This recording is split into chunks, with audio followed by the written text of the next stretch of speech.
Bonjour à vous fidèles téléspectateurs de Télé-Sud en Afrique au-delà des frontières africaines. C'est l'entretien du jour et ce jour nous recevons François Albert Amichia, président du COCAN 2023 en Côte d'Ivoire. Bonjour président. Bonjour madame et heureux de pouvoir m'entretenir avec Télé-Sud. Vous êtes également le maire de la commune de Treichville et ce depuis 1996. C'est ça. Depuis cette date, les populations de Treichville, dans le district d'Abidjan, me font confiance. Et tous les 5 ans, je suis reconduit. C'est un honneur qui m'est fait. C'est en même temps une lourde charge de pouvoir penser et agir pour le développement local au niveau de Treichville.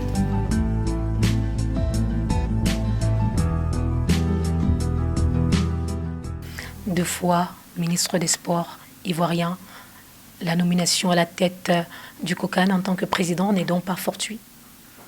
Écoutez, en 1998, j'ai été nommé président du comité national de soutien aux différentes équipes nationales de Côte d'Ivoire jusqu'en 2022. Le président Alassane Ouattara m'a rappelé au gouvernement pour occuper les mêmes fonctions, ministre des Sports et des Loisirs. Et en 2018, le président Ouattara m'a proposé la gestion du ministère de la ville. Et depuis juin 2021, j'ai la charge du comité d'organisation de la Coupe d'Afrique des Nations 2023. Le Cameroun a gagné son pari, celui d'organiser la 33e édition de la Coupe d'Afrique des Nations. Comment avez-vous vécu cela? Vous savez que nos pays, le Cameroun et la Côte d'Ivoire, en faisant acte de candidature, on était parti pour une organisation à 16 équipes. Et c'est en cours de route que l'organisation est passée à 24 équipes.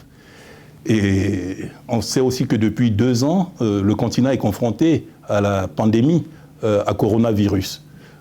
Tout cela réduit la périodicité des travaux, réduit le temps de travaux. Et malgré tous ces facteurs, le Cameroun a réussi à organiser cette Coupe d'Afrique. Nous sommes là depuis le début de la compétition et nous avons eu le privilège d'être à Douala, d'être à Yaoundé et nous voyons ce qui a été fait. Je me réjouis en tant qu'Africain que le Cameroun ait pu réussir à relever ces grands défis.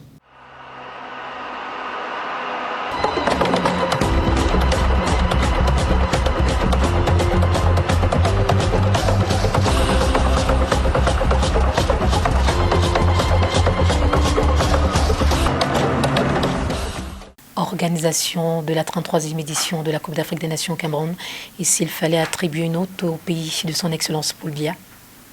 Écoutez, moi, c'est vrai, je suis professeur de formation, j'ai l'habitude de noter des copies, mais je retiens la nouvelle formule de notation, je dirais très bien.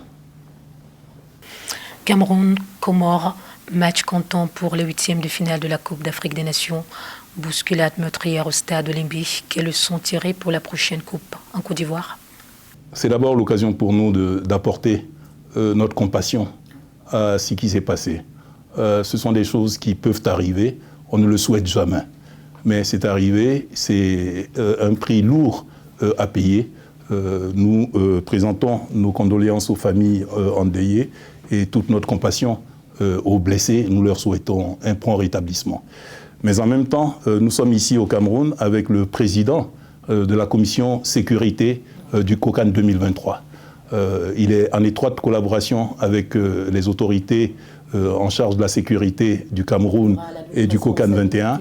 Et je pense qu'il a su tirer les leçons et nous ferons en sorte qu'un tel drame ne puisse se reproduire non seulement en Côte d'Ivoire, mais nulle part sur un stade en Afrique. Nous sommes à quelques mois de la 34e édition de la Coupe d'Afrique des Nations en Côte d'Ivoire. À quel niveau se trouvent les préparatifs? Parlant d'infrastructures sportives. Oui, la Coupe d'Afrique, c'est naturellement un événement sportif en premier. Donc nous travaillons véritablement avec le ministère des Sports et l'Office national des sports qui est en charge des infrastructures sportives sur la réhabilitation, sur la construction des infrastructures sportives. Nous avons 5 sites qui vont accueillir la compétition. Ce sont les sites d'Abidjan. À Abidjan, nous avons 2 sites. Nous avons un site à Yamoussoukro, la capitale politique de la Côte d'Ivoire. Un autre site dans le centre du pays, la ville de Bouaké, cette ville cosmopolite, cette ville carrefour. Le nord du pays accueille également un site, c'est la ville de Korogo, la capitale du Poro. Et puis le sud-ouest, San Pedro, qui accueille un autre site. Les travaux ne sont pas au même niveau. Nous avons certaines villes, le stade Alassane Ouattara des Bimpé, qui est pratiquement prêt. Des mises en conformité sont en train d'être effectuées. Nous avons la ville de Bouaké, c'était la réhabilitation d'un stade de 25 000 places qu'il a fallu porter à 40 000 places. Et là également, on est dans les derniers réglages. Au niveau de Yamoussoukro, c'est exactement la même chose. San Pedro et Korogo sont en train de terminer leurs travaux et nous pensons raisonnablement que nous serons prêts le moment venu. Côte d'Ivoire ferait partie des pays qui auraient encore des stades non homologués? Je crois qu'il faut faire très attention. Voilà. Ce n'est pas parce que pour une compétition donnée,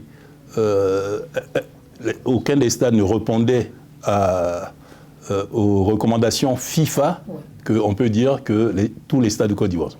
Les stades sont en construction et nous avons, avec la CAF qui fera des missions régulières en Côte d'Ivoire, nous devrons pouvoir corriger au fur et à mesure, en tenant compte du cahier de charges de la CAF, pour pouvoir faire les mises en conformité, de telle sorte que tous les stades prévus pour accueillir les groupes répondent aux critères CAF FIFA. Un cahier de charges qui, pensez-vous, sera respecté? Le président de la République, son Excellence Alassane Ouattara, Monsieur le Premier ministre, chef du gouvernement, y accorde un intérêt particulier et nous mettent la pression pour nous dire qu'on ne travaille pas en dehors du cahier de charges de la CAF et qui lui-même reprend les recommandations de la FIFA.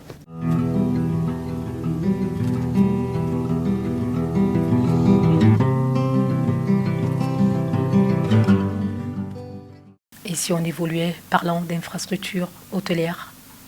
Les infrastructures hôtelières, vous savez que la Côte d'Ivoire, c'est un pays de tourisme, un pays de tourisme de conférence, un pays qui accueille de nombreux grands rendez-vous. Je rappelle que la ville d'Abidjan, à elle seule, a accueilli les Jeux de la francophonie en 2017. La ville d'Abidjan a accueilli le sommet Union européenne, Union africaine. La ville d'Abidjan vient d'accueillir le sommet mondial de l'Union postale universelle. Donc pour vous dire, au niveau de la ville d'Abidjan, nous n'avons aucun souci. La capitale politique de la Côte d'Ivoire, c'est Yamoussoukro, la ville du président Félix Houphouët-Boigny, où des infrastructures existent aujourd'hui. Ce sont des mises en conformité qu'il convient de faire. Pour les autres villes, c'est vrai, il existe des réceptifs hôteliers. Certains ne répondaient pas aux normes de la CAF et nous sommes en train de les mettre, de faire une mise en conformité afin de respecter le cadre. Mais en résumé, je peux vous dire que le gouvernement ivoirien fait tout pour que, à la date prévue, toutes ces infrastructures soient aux normes. Monsieur le Président, si vous convenez avec moi, difficile d'organiser une 34e édition sans Covid. Qu'est-ce qui est fait sur le plan médical? Le souhait de tout Ivoirien, pour ne pas dire aujourd'hui le vœu du monde entier, c'est que la pandémie, dans quelques mois, sinon dans quelques années, ne fasse partie que du passé. Et nous travaillons. Mais en même temps, nous nous disons, si jamais la pandémie n'était pas finie, nous avons pris des dispositions. Je dois dire qu'en Côte d'Ivoire, depuis 2020, depuis le premier cas à coronavirus en mars 2020, nous avons pris toutes les dispositions pour endiguer le mal. Pour donner un exemple, avril, mai et juin, la ville d'Abidjan a été coupée du reste de la Côte d'Ivoire afin de limiter la propagation du virus. Et aujourd'hui, sans être optimiste irraisonnablement, la propagation, l'épidémie, la pandémie est contenue dans les villes ivoiriennes. Et si on parlait, la 34e édition, c'est le sport, oui, mais comment vendre mieux la Côte d'Ivoire pendant cette période? Ils viendront de l'Afrique, de par le monde. La Côte d'Ivoire est une destination prisée. La ville d'Abidjan est desservie par de nombreuses compagnies. La ville d'Abidjan est une ville cosmopolite. La ville de Bouaké, tout le monde la connaît dans la sous-région. Et notre vœu, c'est que cette CAN, cette 34e édition de la Coupe d'Afrique des Nations, soit l'édition de l'UEMOA, soit l'édition de la CEDEAO. Et nous espérons que tous ces pays qui se sont retrouvés ici au Cameroun puissent se retrouver en Côte d'Ivoire en 2023. La CAN 2023 doit être le rendez-vous de la jeunesse sportive africaine. La CAN 2023 doit être le rendez-vous pour manifester l'hospitalité légendaire de la Côte d'Ivoire. La CAN 2023 est pour nous l'occasion de faire connaître notre pays, de faire redécouvrir la Côte d'Ivoire voulue par le président Félix Houphouët-Boigny et aujourd'hui souhaitée par le président Alassane Ouattara. Selon vous, qui sera le vainqueur de la 34e édition? Que le meilleur gagne. Merci, Monsieur le Président, d'avoir répondu à toutes nos questions. Merci, Madame.